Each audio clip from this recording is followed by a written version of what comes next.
Que nos ayudes hoy a estudiar bien tu palabra y lo de tu reino.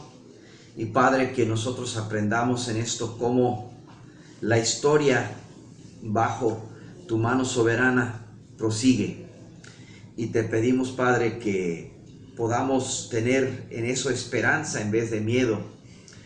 Y Padre, que tu reino será victorioso, que tú eres el Rey eterno. Y que, Padre, la cultura de este siglo también puede ser transformada por los embajadores del Rey. Y esto te lo pedimos en el nombre de Cristo Jesús. Amén. Vamos a seguir con las notas de la vez pasada porque no cubrimos mucho de eso. Y quiero empezar en la página 2 y ver que el libro estamos ahorita en lo que habla el Pentateuco, el libro de Génesis específicamente para comenzar, y estábamos hablando del hecho de que el Pentateuco sirve como y se usa en una forma sociológica, lo que le dicen una mitología. Ahora, la palabra mito se usa en varias formas, algunas de ellas...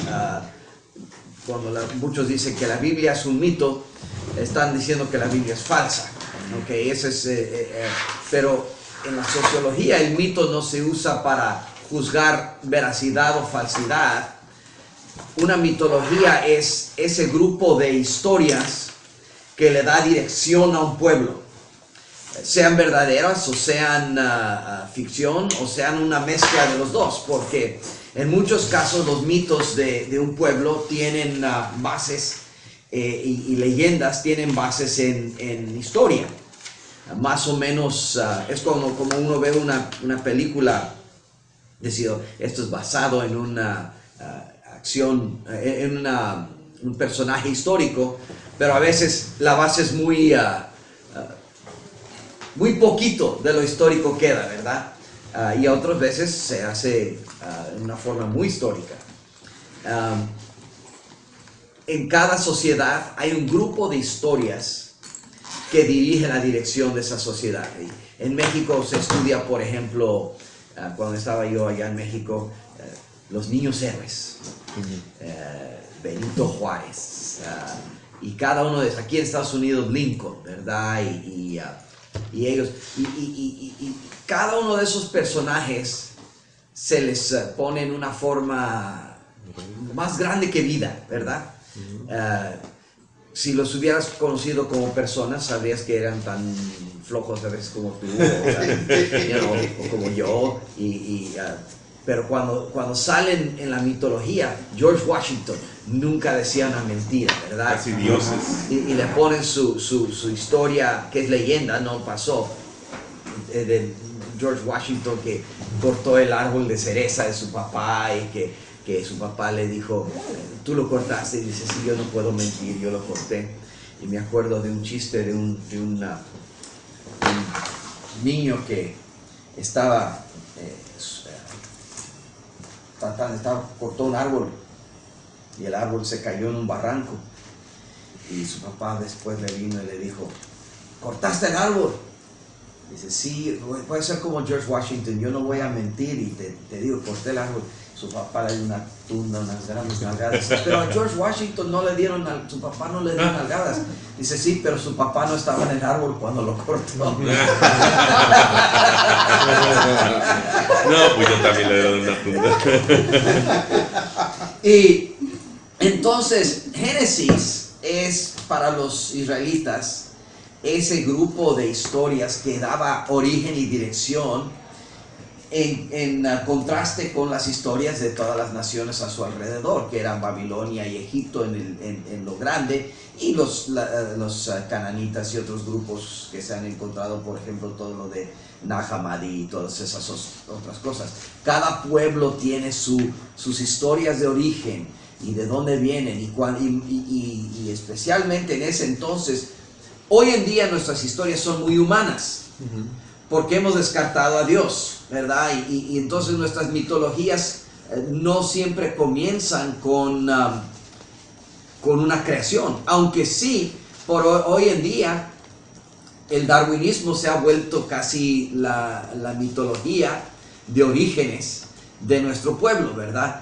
Nosotros somos el producto de una evolución, somos el más alto especie que salió de la sopa primordial y se volvió pescados y reptiles y dinosaurios y luego mamíferos y monos y luego al final de cuentas humanos, y hemos progresado es una historia heroica, ¿verdad?, de nuestra especie que ha salido adelante progresando, y ahora vamos a ir al siguiente paso de la evolución, quién sabe lo que sea, y siempre hay esperanza de más arriba y más allá, y forma una mitología histórica del mismo tipo, aunque no hay un escrito oficial de lo que formó Génesis. Entonces, esa mitología se sitúa en un ambiente cultural, que en ese tiempo trataba con Egipto, trataba con Babilonia, especialmente Egipto. Babilonia no estaba en su ascendencia todavía, pero era un lugar filosóficamente importante todavía, aunque no había llegado a imperio. Entonces, cuando nosotros vemos el libro de Génesis y su visión del reino, y ver al Pentateuco y su visión del reino, tenemos que realizar que ese era lo mismo que se hace hoy, era para ponerlo así, una filosofía en el mercado de ideas, que estaba tratando y compitiendo para veracidad entre un grupo de ideas igual que hoy. El problema es que no solo, cuando tú ves el libro de Génesis y miras las respuestas que da, uno tiene que acordarse que no solo da distintas respuestas que hoy, hace distintas preguntas. Ellos en ese tiempo no tenían las mismas preguntas en común que nosotros tenemos hoy. Tenían todos una cosmovisión, aunque tenía sus diferencias, tenía una cosmovisión compartida en todo el esquema cultural de ese tiempo, que era distinto de lo que hoy tenemos. Por ejemplo, todos ellos tomaban en común una ontología personal, que todo comenzó con una persona o varias personas, Dios o dioses.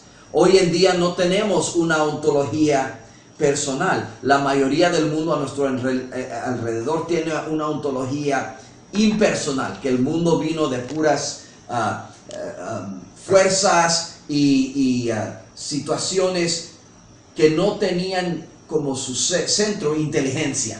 Casualidades. Entonces son casualidades, son accidentes, son, para usar la palabra, chiripadas. Entonces nosotros en la cultura de hoy asumimos eso como la posición básica. Si tú quieres creer en un Dios, tú me tienes que comprobar eso, porque mi estado natural es un estado en la cultura de que no hay. Ese es lo que dicen en inglés el default, por defecto. Sí, ese es el básico que todos tienen. Cuando dicen todos los antiguos que Dios es un Dios o dioses es alguna cosa evidente por sí mismo, hoy en día van a decir, no, la cosa que es evidente por sí mismo es que no hay tal, y si quieres comprobarlo, tú tienes que dar la prueba. Entonces, no había ateos en ese tiempo cultural. Eran politeístas o eran panteístas o pero alguna forma de Dios todos tenían. Entonces la pregunta era distinta, siempre era quién y no qué. Hoy en la ciencia estudiamos el qué pasa, pero ellos estaban más interesados en el quién. ¿Quién hizo? No cómo y qué. era una ontología funcional en vez de material. Nosotros empezamos con la materia, pero no tiene intrínsecamente función. Ellos pensaban no solamente qué, pero ¿para qué? ¿Para qué es la luz? ¿Para qué es el día? ¿Para qué es la tierra? ¿Para qué son las estrellas? Nosotros miramos una estrella y no preguntamos, como hoy en día los científicos no preguntan ¿para qué es? Simplemente es. Tiene efectos, pero no tiene propósito.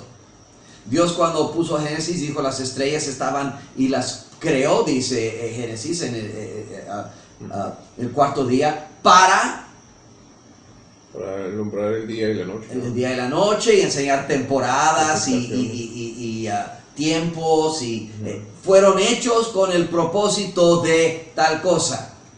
Entonces, hoy en día pues, una estrella simplemente es, un animal simplemente es. Nadie mira el águila o aún la persona y dice, ¿para qué es una persona? Una persona simplemente es. Entonces la pregunta no es la misma. El científico solo pregunta ¿para qué?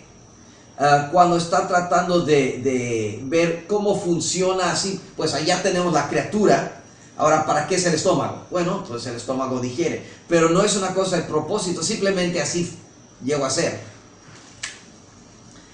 Un enfoque entonces en propósito y teología, el por qué de nuevo y no el cómo. No le importaba tanto a ese tiempo cómo funciona esto. ¿Por qué es? ¿Por qué está esa situación?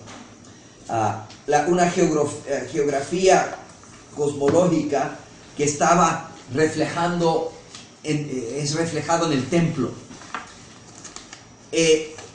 Nosotros he oído científicos diciendo que la persona del mundo antiguo tenía una cosmología de 3 pisos, ¿verdad? Estaba la tierra, estaban los cielos, la atmósfera, y luego los cielos de los cielos donde habitaban los dioses, y que era como un edificio. Y es verdad, en casi todas las cosmologías de ese tiempo se miraba una tierra plana y luego una atmósfera donde volaban los pájaros y todo eso, y luego las estrellas fijas, ¿verdad? Y claro que no es muy científico, pero si lo hubieras preguntado a una persona de ese tiempo, ¿es científico tu visión del mundo? ¿Es científica tu visión del mundo? No te hubiera entendido. El punto no era describir en una forma literal cómo es el mundo. El punto de ponerlo así es, esta es una figura del templo, o el templo es una figura del templo real, que es el universo, que es el templo de los dioses, o el templo de Dios. Y el templo tiene su lugar santísimo y su lugar santo, y luego su corte, y así se construyen los templos porque Dios está en su templo, y luego la tierra es su estrado, como quiera que lo pongan. Entonces, no estaban tratando de describir un acto científico, estaban tratando de figurar el universo en figura como el templo del Dios o de los dioses. A ellos no les importaba si tú les hubieras podido comprobar que el mundo era redondo, no les hubiera importado. Eso no era lo importante. ¿Está plano o redondo el mundo? Eso no era una cuestión que, como digo, hacemos distintas preguntas. Los únicos que hubieran sido interesados en si el mundo era plano o redondo son los marineros que estaban con miedo de caerse por la orilla. A los demás no les importaba, eso no era una pregunta que ellos ni tenían interés. Ellos tenían interés de el mundo, la luna, las estrellas, el universo, la atmósfera. ¿Qué lugar del templo de Dios es esto? ¿Cómo se figura con una geografía de templo? ¿Cómo tiene la localidad tiene un significado religioso, no científico?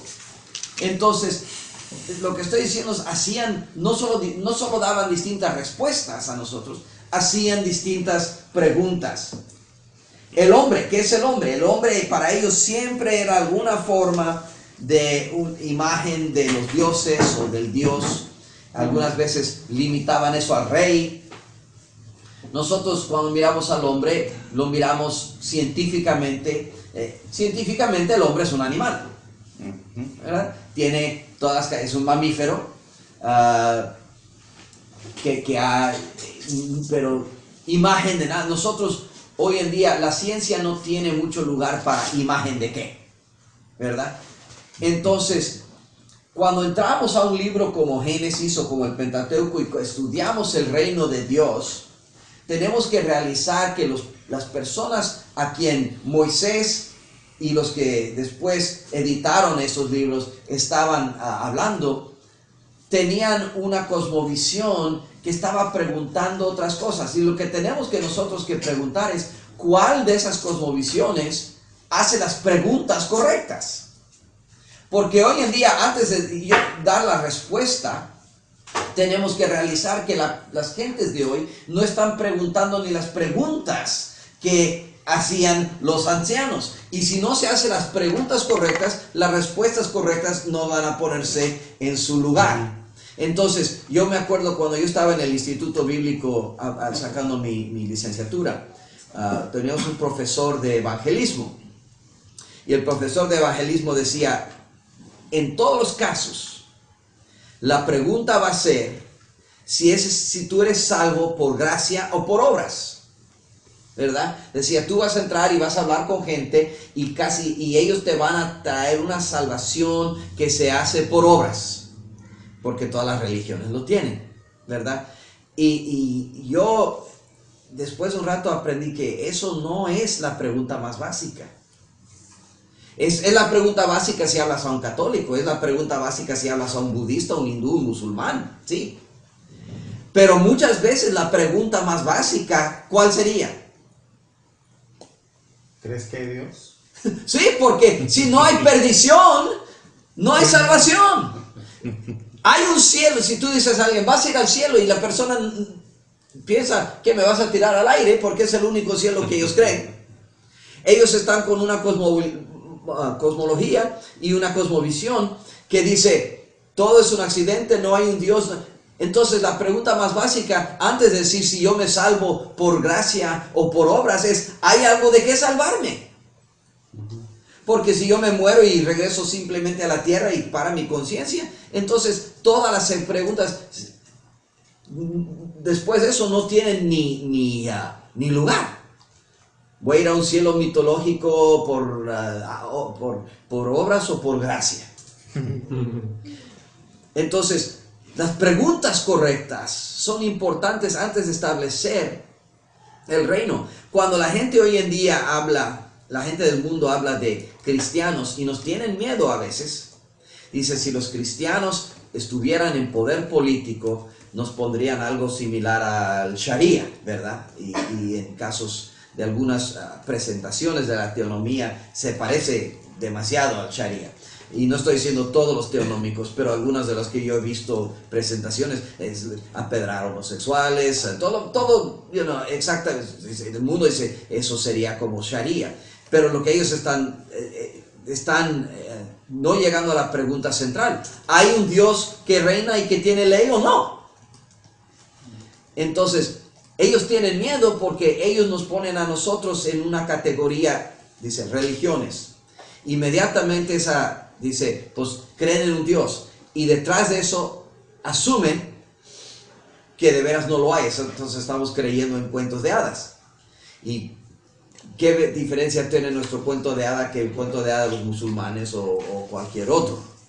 Entonces, cuando yo voy y hablo a alguien del reino de Dios, ellos piensan que yo tengo una agenda política, porque ellos no creen en un Dios que quizá Él tenga una agenda política.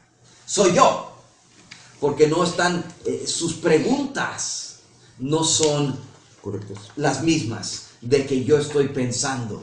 Entonces yo pienso, ay, qué bonito sería que el reino de Dios se estableciera en su plenitud en la tierra.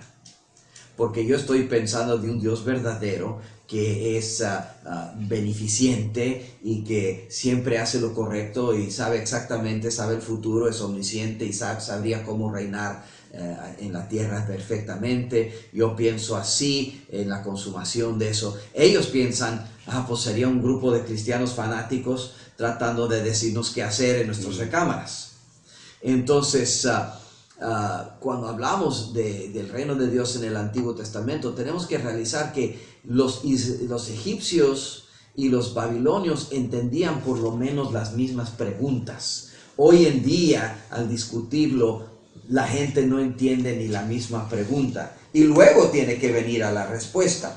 Lo que Génesis tenía, en diferencia de Egipto y Babilonia, no eran las preguntas que hacían, eran las respuestas que proveía Génesis a las preguntas, ¿verdad? Edén era el centro del templo y que después el libro se hace, el libro del Pentateuco lo equivale a la tierra prometida.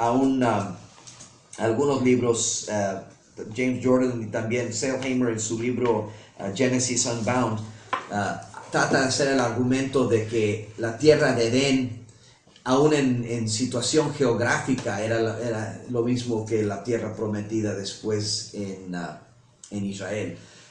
Es difícil porque no sabemos cómo cambió la geografía después del diluvio. Dos de los ríos que se hablan en Génesis ya no los conocemos y no podemos encontrar.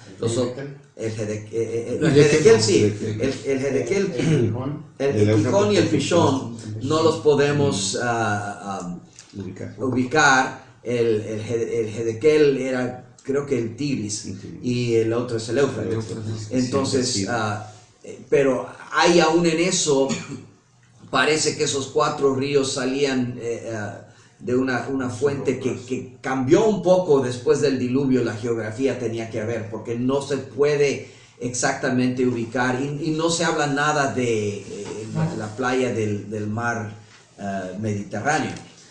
Entonces hay diferencia, es difícil ubicar el Edén, pero hay argumentos de que fue hecha para simbolizar lo mismo. Y de nuevo, están hablando simbolismo más que geografía literal, aunque yo creo que está tratando de decir aquí se encontró, pero lo importante es qué significa.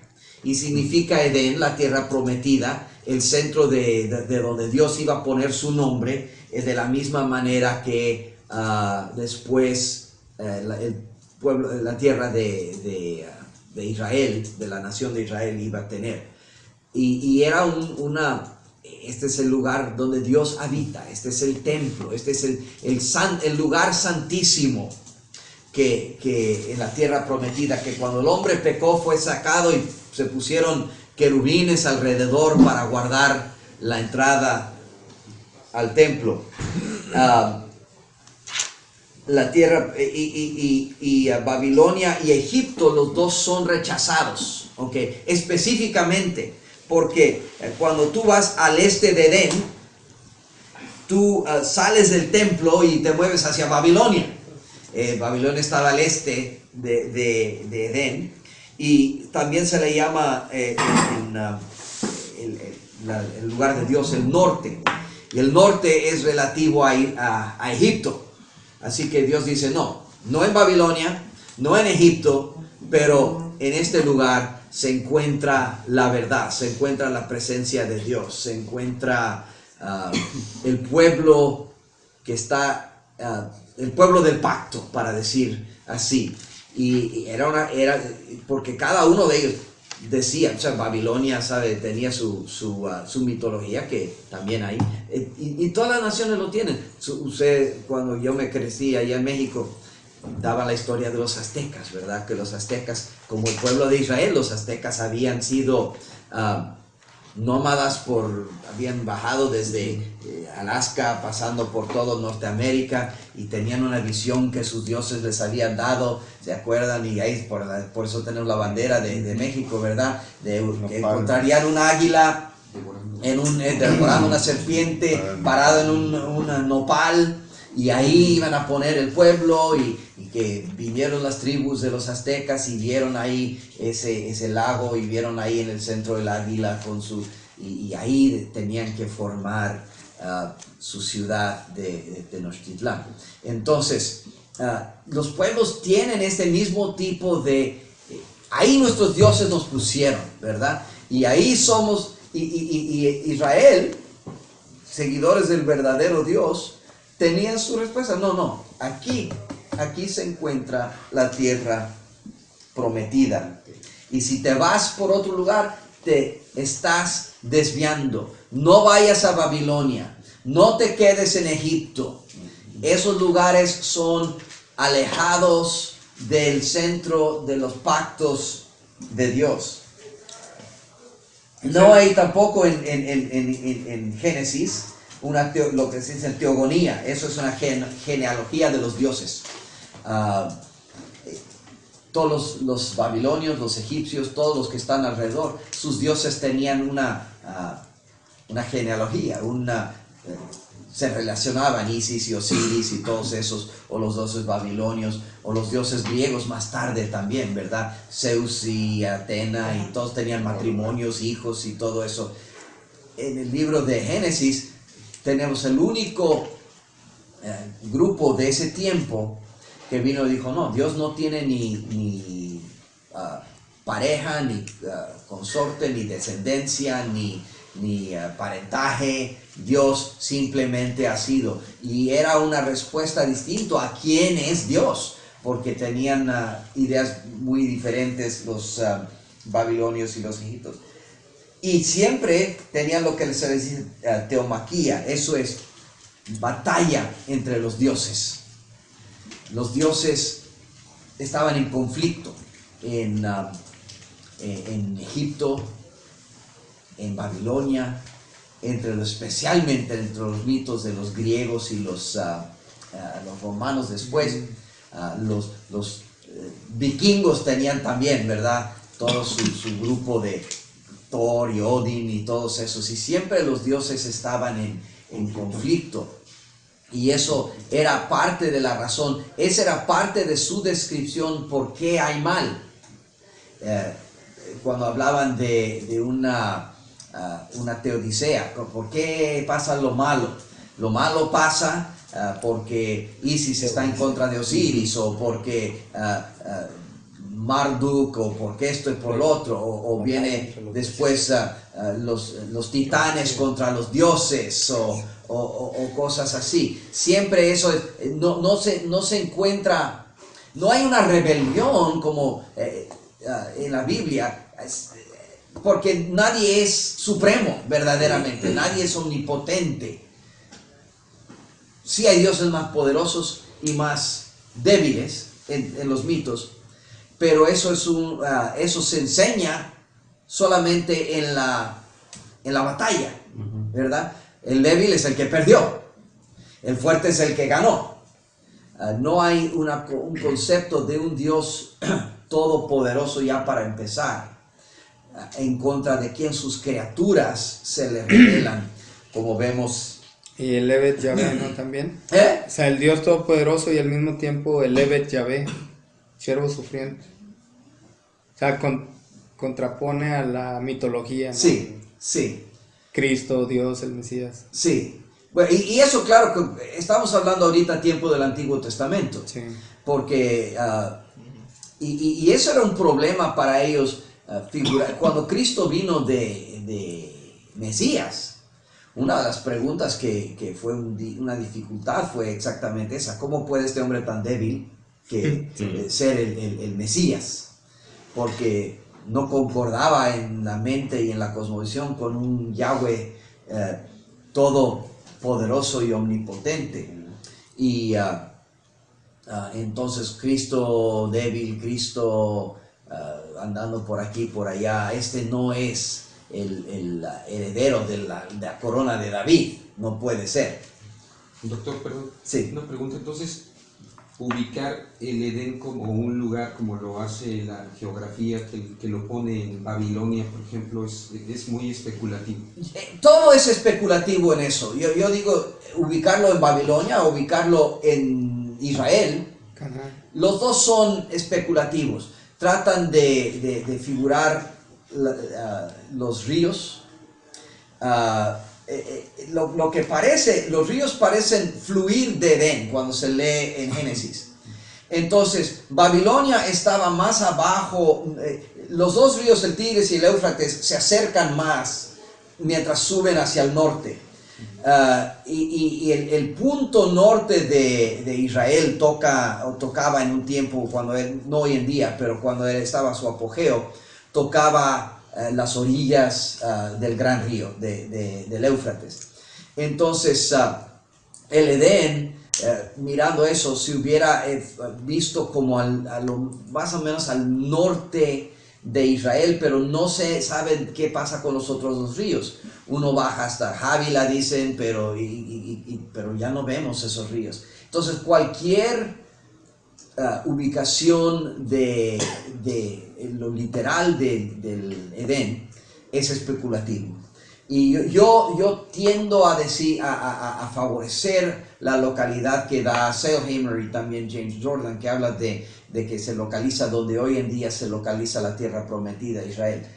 Pero hay argumentos que dicen que podría localizarse donde Babilonia y así. Pero de nuevo, ellos no estaban interesados tanto en la localización física.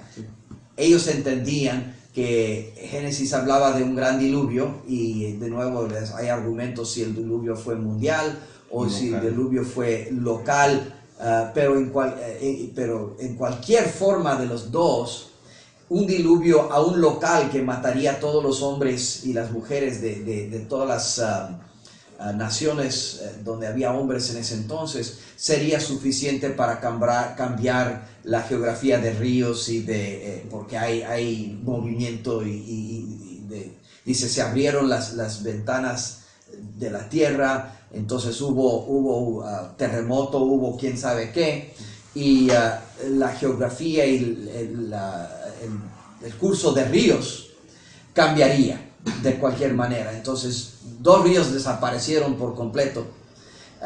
Los otros dos ríos, quién sabe cómo cambiaron, y luego hacer una localización basado en eso sería una especulación solamente. Pero para la cosmovisión israelita, lo que importaba más es que Edén era un tipo o una prefiguración de la tierra prometida que Dios les iba a dar en ese tiempo. Ok, y la imagen de Dios en Génesis aplica a todos los hombres y todas las mujeres y no solo a los reyes. Vemos que en muchos casos, vamos a seguir y hablar eso. Un Dios que no tiene necesidades, eso es algo único en ese tiempo. Los dioses babilonios, los dioses de Egipto, no eran dioses sin necesidades, eran dioses más poderosos que nosotros, pero con necesidades. No eran solo un Dios infinito, es un Dios que no necesita nada. Ellos necesitaban, Walton en su libro dice, señala, voy a hacer la nota, cita 10, que los mesopotamios figuraban que los humanos fueron creados como labor de esclavitud, diseñado para suplir las necesidades de los dioses. Y los egipcios enfatizaban sacerdotes y rituales también para suplir las necesidades de los dioses. No era solamente que Dios merece alabanza, era que Dios tenía necesidades que los humanos suplían.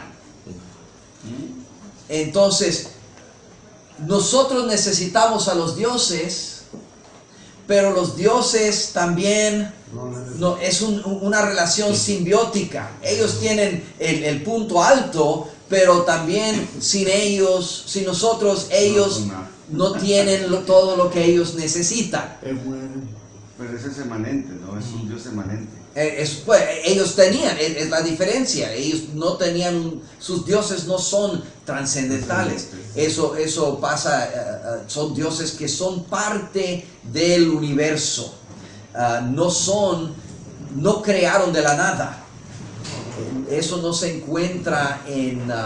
y Walton, no me gusta que él trata de menospreciar la creación es níhilo aún en la Biblia. Él no piensa que la Biblia claramente dice que Dios, bueno, que el Pentateuco que dice claramente que Dios creó de la nada. Él no piensa que eso es tan claro como nosotros lo vemos. Pero yo lo veo demasiado claro. Dios estuvo y luego en el principio Él creó Bará, en los cielos y la tierra.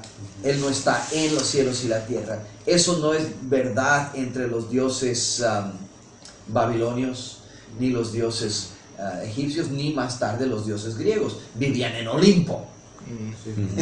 Olimpo es un monte geográfico donde se puede en figura subir. Ahora en el lado griego Olimpo es una escarpa, es difícil subir. Pero si vienes detrás, el otro lado de Olimpo es mucho más fácil de escalar. Entonces, pero los dioses eran parte de la creación. Y por eso, en Génesis y en el Pentateuco, había una separación entre la creación y la cultura. Dios creó y luego plantó.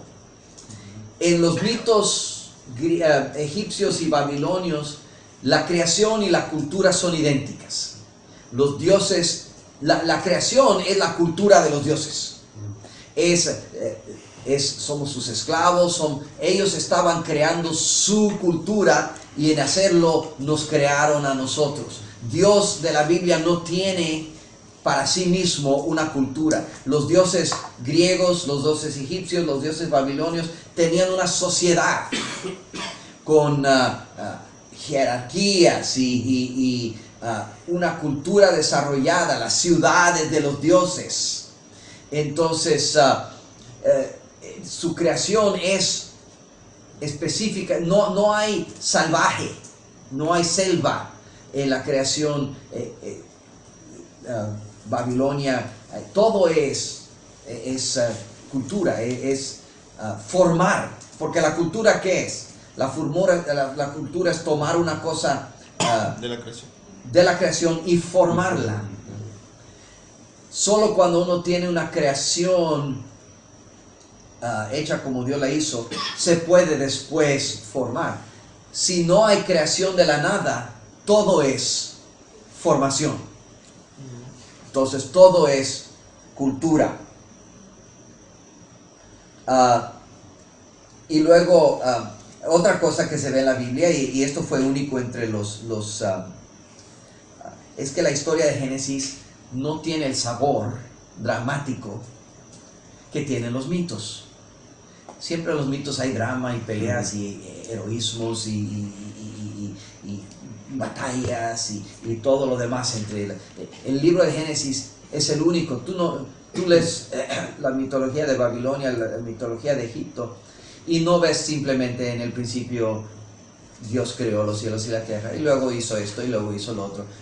No hay drama en el libro de Génesis hasta que el hombre causa drama por su caída.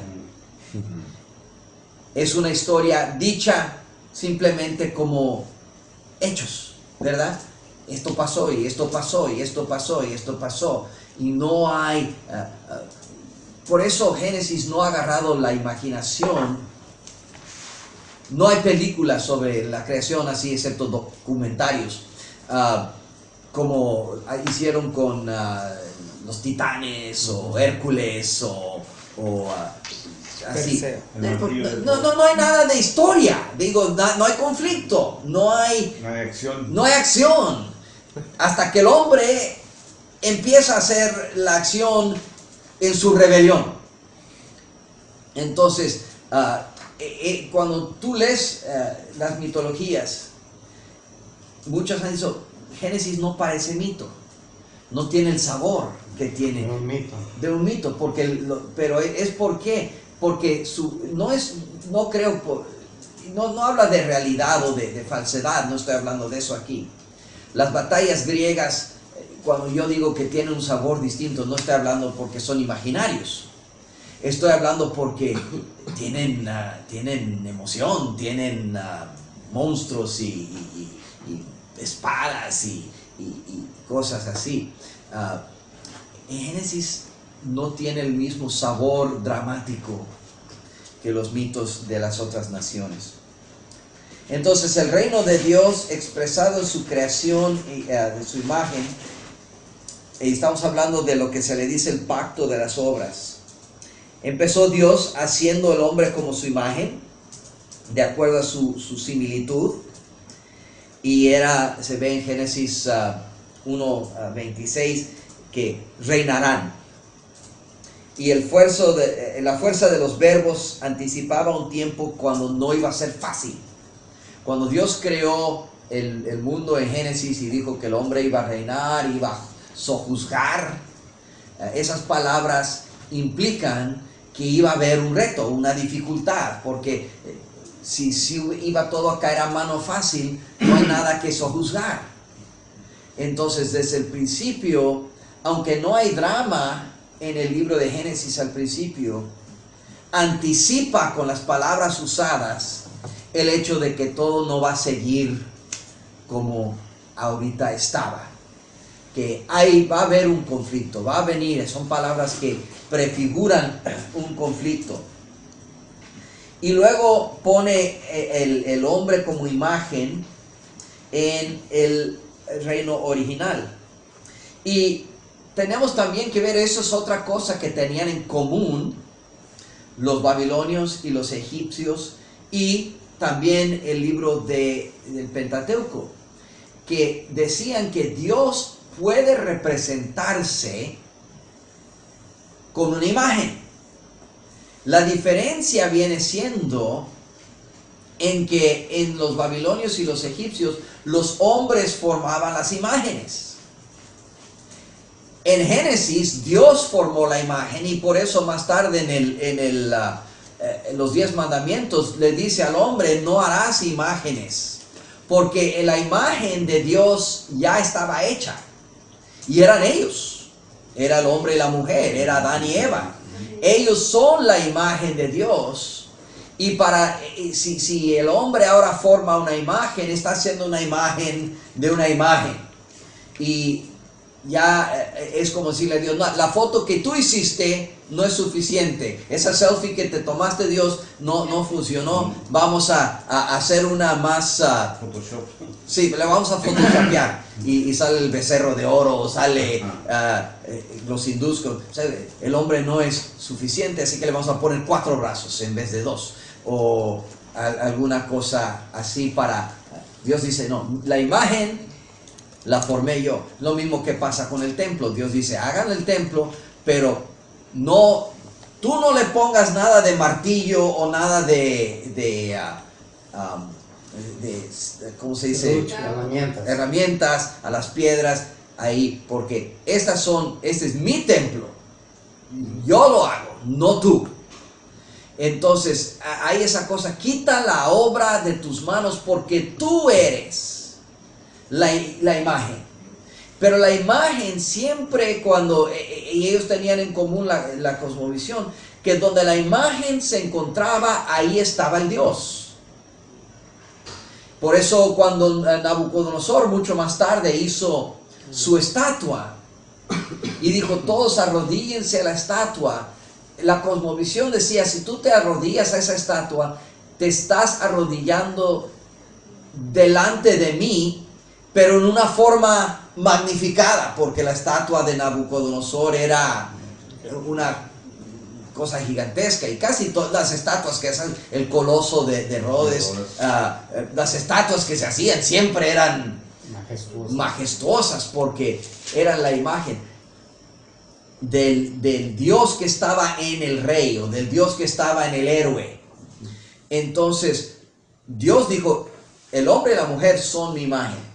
Ahí para lo de imágenes. No les permito hacer otra imagen a la cual ustedes dan homenaje. Ustedes son mi imagen aquí en la tierra. Dios entonces plantó un huerto separado de su creación. Nos dice Génesis que Dios, y yo tengo que figurar que cuando usa esas palabras, que Él bajó en forma, ¿cómo se dice? Una teofánica, bajó y plantó un huerto. ¿Por qué no simplemente dijo, sea un huerto? Eso es creación, es lo que había estado haciendo en los 6 días. Él bajó y plantó un huerto, y fue de nuevo el original enseñándole a la imagen lo que la imagen debía ser para reflejar el original. Nos estaba enseñando a nosotros cómo en nuestro nivel podemos crear lo que podemos hacer para reflejar su creación original. Y el hombre se le puso a cultivar, a controlar ese huerto y su crecimiento. Y lo debía guardar, porque se anticipaba lo que iba a venir muy pronto, un ataque. Nosotros guardamos nuestros jardines porque ataca todo, ¿verdad? Atacan los gusanos, ataca, o quizá el perro del vecino, o quizá el mismo vecino que entre y te robe los aguacates. Entonces, iba a haber algún ataque anticipado. Es interesante que cuando habla del Edén, también habla de materiales de joyería. Cuando habla de los ríos, dice va por Jávila, donde hay oro bueno. Entonces, en vista no solo están las plantas, pero también está el oro. Iba a decir, ¿por qué dijo eso? No por tiempo moderno, porque en tiempo moderno ya la geografía había cambiado, pero se estaba hablando del pueblo original. En lo que ustedes van a hacer, donde está el huerto, ahí hay oro. Pueden usarlo, ¿verdad? Está abriendo la utilidad de lo que hay a más de simplemente la agricultura. Y luego se le dio el dominio al hombre para nombrar a los animales. Interesante eso que específicamente nos dice el libro de Génesis, que lo que el hombre nombró al animal, ese fue su nombre. Dios mismo se sometió al nombramiento que Adán dio a los animales. Él no dijo, ¿sabes qué, Adán? Tú vas a nombrar ese hipopótamo, pero sí, yo creo que debería ser ese nombrado, quién sabe qué, ¿verdad? Leviatán o Behemoth.